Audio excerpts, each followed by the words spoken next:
तो परमात्मा कहते हैं नुक्ते ऊपर रिझा गारे, करोड़ कर्म जल जा तुम्हारे। वो नुक्ता था, जब फेल हो जाता तो खत्म था, वो तो वे लिया था और गणा हो जाता। और उस नुक्ते पर नो राज्य हो सा भगवान, जो रिझे जगदीश।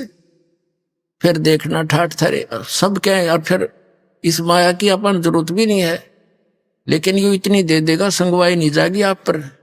फिर इसको पा करके विचलित मत हो जाना, ये विष समझ लेना, ये माया आवश्यकता से अधिक कर पे नहीं रहनी चाहिए। और जब मालिक साथ रहा, परमात्मा कहते हैं कल पे कारण कौन है, कर सेवा नहीं काम, मन इच्छा फल दूंगा जब पड़े मेरे ते काम।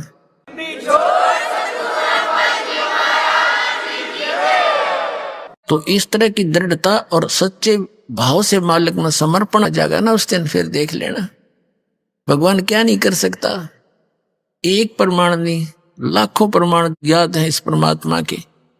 और अब सन 1994 से लेकर आज तक इस दास ने जिनको भी उपदेश दिया है, परमात्मा की शरण दिलाई है, उनकी पहले क्या स्थिति थी और आज उनके क्या सुख है। उनके मुख से सुनने से विश्वास गणा होगा आपको। एक परिवार की कथा सुनने लग जाना, कान बहरे हो जाएंगे। जो पहली बार सुनेगा, उनके इतने सुख दे रखे परमात्मा। लेकिन उनको ये भी विश्वास हो चुका है कि हमने धन की जरूरत नहीं, हमारा धन तो ये है, हमारा नाम सुरक्षित रहे और काम नहीं कोई अड़े। भगवान के बच्चों का काम अड़ गया, फिर भगवान की तरह गया। फिर घनी मांगने की जरूरत नहीं, इस पर बेमतलब डिमांड नहीं रखा करते।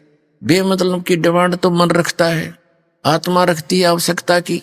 तो आत्मा की जो पुकार है दाता सुनता है, इस मन की नहीं। मन तो काल का एजेंट है। तो पुणात्मा आप इस ज्ञान से पूर्ण परिचित हो जाओ, फिर देखना इसके ठाठ। आप देखो कितना धनी है, टेंशन खत्म नहीं। और आपने परमात्मा का बच्चा से सिंपल सा घर पर रहता हो तो उसको कोई टेंशन नहीं, क्योंकि उसको मालूम है कि समर्थ हमारे सिर पर बैठा है।